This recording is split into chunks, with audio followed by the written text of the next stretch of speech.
Chapter का नाम क्या बाबू? वास्तविक संख्या। और नीचे यहाँ पे ठीक है ना, वास्तविक संख्या। इसको कहते हैं इंग्लिश में क्या? Real number. रियल नंबर, ठीक है। रियल नंबर का मतलब होता है वास्तविक संख्या। रियल में जो नंबर हो, कोई जो संख्या हो वास्तविक में, उसे क्या कहेंगे? Real number. चाहे वो परिमेय हो सकता है, चाहे वो अपरिमेय हो सकता है ना। वास्तविक संख्या कुछ भी हो सकता है, बस वो क्या होना चाहिए? नंबर होना चाहिए रियल में, है ना, ठीक है। तो उसको क्या कहेंगे?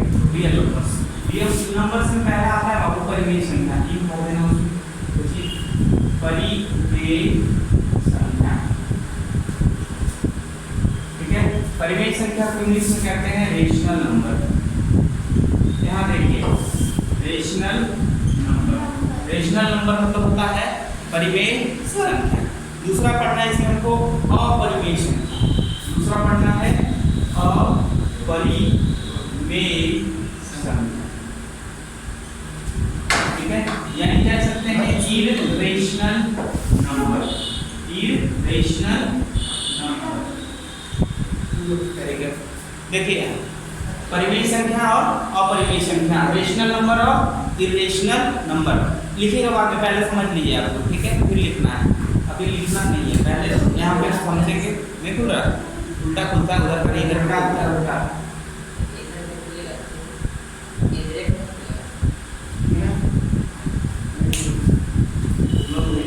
चलो यहाँ देखो,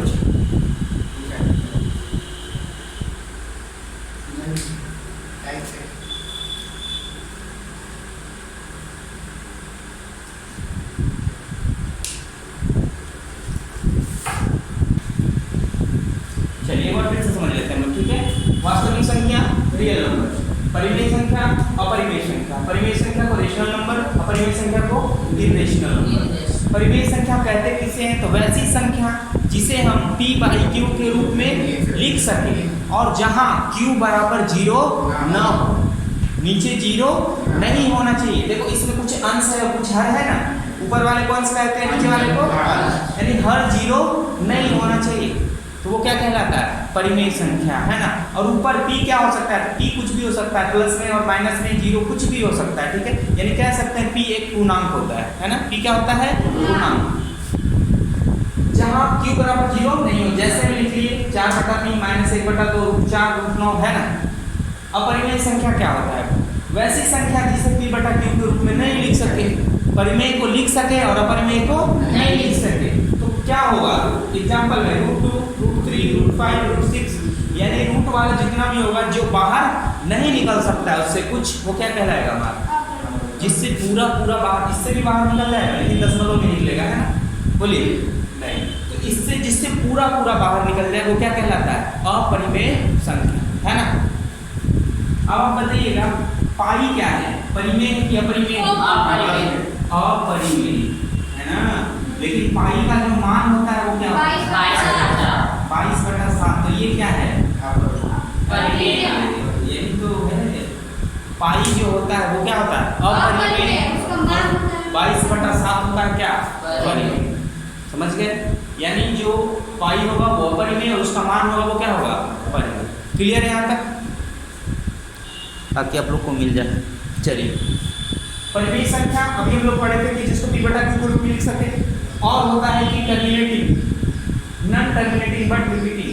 टर्मिनेटिंग का मतलब होता है कट जाए या शांत, कह सकते हैं ना। आपसे पूछेगा कि जो शांत होता है वो क्या होता है? परिमेय या अपरिमेय? एक नंबर में आ सकता है ना, तो क्या कहेंगे? परिमेय। अशांत और जो आवर्ती होता है वो क्या होता है? परिमेय या अपरिमेय? परिमेय। क्यों? क्योंकि हम पहले बता चुके हैं कि परिमेय संख्या वो भी होता है जो नॉन टर्मिनेटिंग होगा बट रिपीटिंग होगा। जैसे अभी हम भाग दिए थे 3 से किसमें? 10 से, एक बार में, सॉरी 3 बार में 9, 1.0, 3 दिया 9, फिर से 1, फिर से 0, फिर 3 दिया 9, यानी कटा भी नहीं लेकिन रिपीट हो रहा है ना। इसको कहते हैं अशांत और आवर्ती। कटेगा नहीं लेकिन वही चीज क्या आएगा? बार बार आएगा, ठीक है। ये हो जाता है परिमेय संख्या। अपरिमेय संख्या वो बोलता है non terminating but not repeating. यानी कटेगा भी नहीं और रिपीट भी नहीं होगा, बार बार भी नहीं आएगा, वो क्या कहलाएगा हमारा अपरिमेय संख्या। यानी जो कटेगा भी नहीं और बार बार भी नहीं आएगा। जैसे देखिए √2 का मान 1.4142 है ना, इसलिए कहते हैं जो अंडर रूट में होता है उसको बाहर निकालते हैं ना तो वो होता है अशांत और अनावर्ती, इसलिए वो अपरिमेय संख्या होता है। क्लियर, समझ में आया? आपसे पूछ देगा ऑब्जेक्टिव में अशांत और अनावर्ती होता है, वो कैसा संख्या होता है, परिमेय की अपरिमेय? क्लियर है? यहाँ तक लिखना चाहते हैं लिख लीजिएगा, थोड़ा सा और समझ लिए। अब देखिए वास्तविक संख्या पे आते हैं हम कि वास्तविक संख्या क्या होता है। ये दोनों के सम्मिलित रूप को क्या कहते हैं? वास्तविक संख्या। यानी परिमेय संख्या और अपरिमेय संख्या को मिला दे तो क्या बन जाएगा हमारा वास्तविक संख्या। क्लियर है? पहले हम लोग परिमेय समझ लिए, अपरिमेय समझ लिए, फिर क्या समझे? वास्तविक संख्या। वास्तविक संख्या पूछेगा बता देंगे कि परिमेय संख्या और अपरिमेय संख्या को सम्मिलित रूप को क्या कहते हैं? वास्तविक संख्या। क्लियर? परिभाषा लिखाने की जरूरत नहीं, चलिए बनाइए।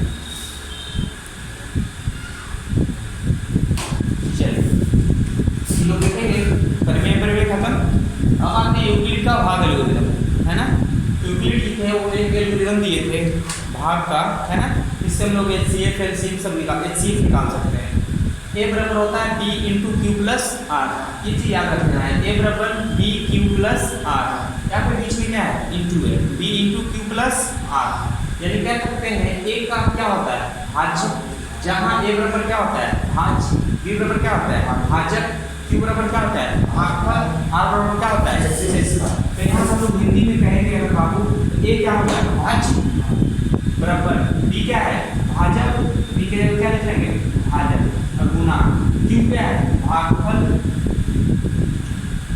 और प्लस में R क्या है? शेषफल। ये चीजें हम लोग बचपन से पढ़ते आए हैं कि नहीं? भाज्य बराबर भाजक गुना भागफल जोड़ शेषफल। 3-4 से पढ़ना शुरू कर देते हैं ये वाला, है ना। ये एल्गोरिथम पे ही सारा खेला है ना। अब जैसे लिखा हुआ आपके पास 36, इसको आपको A बराबर B क्यू प्लस आर में लिखना है ना। A हो गया कितना? 36, इसको B क्यू प्लस आर में लिखना है, नहीं लिख सकते हैं? बोलिए, कुछ भी किसी से भी भाग दे दो, किसी से भी भाग दे दो, किससे भाग ले रहे? 3 से लगेगा, बिल्कुल 3 से पूरा पूरा कट जाएगा, है ना। तो भी लिख सकते हैं 3 गुना 12 जोड़िए, लिख सकते हैं B into q plus r. और क्या लिख सकते हैं? 5 गुना 6 और प्लस का 1, लिख सकते हैं। बोलो 6 बजे और 7 बजे 35 और 36, लिख सकते हैं इतना। और भी लिख सकते हैं इसको 6 गुना 6 और प्लस में 0, लिख सकते हैं। ये एल्गोरिथम चल रहा है, देखो A बराबर B into q plus r, A बराबर B into q plus r, है ना। समझ रहे हैं ना? समझ में आया ये भाग एल्गोरिथम? देखिए इसमें जी और नोट कर लेना है, R शेषफल होता है ना, R कभी भी 0 से छोटा नहीं होगा, या तो 0 के बराबर होगा, है ना, या तो 0 से क्या होगा? बड़ा होगा। देखिए 0 से छोटा नहीं, बस।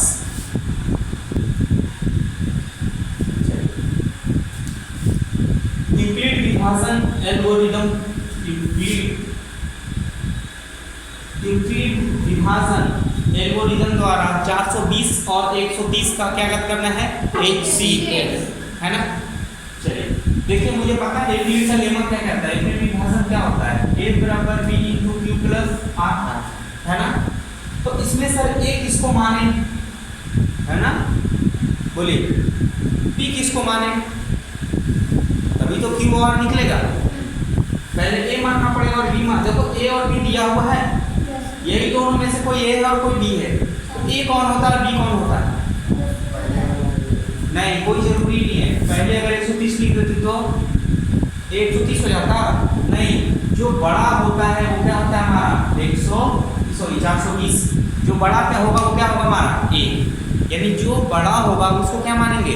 A, और जो छोटा होगा उसको क्या मानेंगे? B। A और B निकल गया, बोलिए गुड।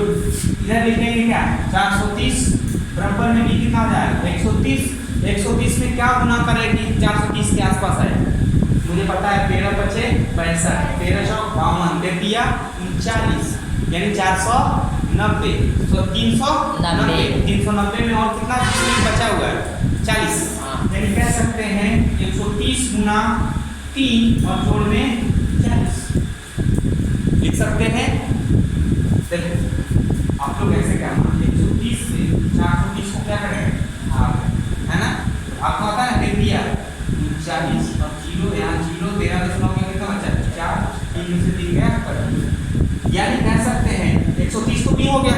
क्यों क्या होता है भागफल अभी बताया थे, भागफल कितना है 3, यानी भाग देने का जरूरत नहीं ना भागफल, तो भागफल 3 तो गुने 3 और जोड़ शेषफल 40। क्लियर है यहाँ तक। अब भागफल में क्या करते हैं, तब जो शेष बचता है उससे भाग देते हैं किसको, जिससे पहले भाग दिए थे, यही ना। तो यहाँ पे अब ए क्या हो जाएगा, तो जो यहाँ पहले बी था वो क्या हो जाएगा ए, जो यहाँ पहले बी था वो क्या हो जाएगा ए, और जो पहले सॉरी जो शेष बचा वो क्या हो जाएगा बी, है ना, जो शेष बचा वो क्या हो जाएगा बी, यानी जो पहले बी था वो क्या हो गया ए, और जो शेष बचा वो क्या हो गया बी। ठीक है, तो 40 से भाग किसको देना है 130 को, कितने बार में लगेगा 40 दिया 120, 10 से बच गया है ना, यानी कह सकते हैं 40 गुना 3 120 और जोड़ 10 करेंगे तो 130 आ जाएगा, आ गया ना। यानी अब देखो अब ये 40 बी था तो क्या हो जाएगा ए, और ये 10 क्या था शेष का तो क्या हो जाएगा बी। अब बताओ 10 में 40 लाना है, सीधा सीधा 10 गुना 4 शेष क्या बचा 0, तो महत्तम क्या आया, तो किससे पूरा पूरा कटा 10 से ही ना पूरा पूरा कटा, यानी कह सकते हैं HCF कितना हो गया 10। क्लियर, समझ में आया, बोलिए फिर से समझ में आया एक बार और। चलो देखो यूक्लिड विभाजन एल्गोरिथम द्वारा 420 और 130 का HCF ज्ञात करना है ना। A बराबर BQ प्लस R, मुझे पता है भाग एल्गोरिथम यही होता है ना, अभी पढ़ाए हैं। A किसको मानेंगे तो जो बड़ा होगा उसको क्या मानेंगे A, और जो छोटा होगा उसको क्या मानेंगे B। A कितना हो गया 400, सारा का सारा मैथ कर लेते हैं, चलो यहाँ 430 कर लेते हैं तो दिक्कत। ठीक है, A कितना था 430 और B कितना था 130। ठीक है, समझ में आ रहा है, A 430 B कितना था 130, तो जब 430 A ले लिए तो B कितना लेंगे 130, और 130 को कितने बार भाग देंगे 130 से 3 बार में लगाएंगे 390 से कितना बच गया 40, यानी 3 को 130 गुना 3 लिख सकते हैं और जो 40 तक 430 आ जाएगा। अब जो पहले ए था वो क्या आ जाएगा ए, है ना, अब पहले ए हो गया, तब देखो 40 को 3 से करेंगे है तब 120 आएगा और 10 शेष बचेगा। अब ये 40 को इधर लेके चलाएंगे तो 10 से भाग देंगे, जो शेष बचा है उससे 10 से 4 बार में कट जाएगा, शेष क्या बच गया 0, यानी कट गया किससे पूरा पूरा 10 से, यानी ये HCF क्या हो जाएगा 10। क्लियर है, देखिए यहाँ 420 था नहीं 430 लिखना है। ठीक है, पहले आपको 420 दिख रहा होगा है ना, कितना करना था 430, क्योंकि 430 से ही बनाया पूरा। ठीक है, तो यहाँ पे भी 430 वहाँ भी 430 सब जगह। मैथ का तरीका समझ में आया, बनाने का मेथड, नंबर कुछ भी हो कोई फर्क नहीं पड़ता है। ठीक है, मैथ समझ में आया ना।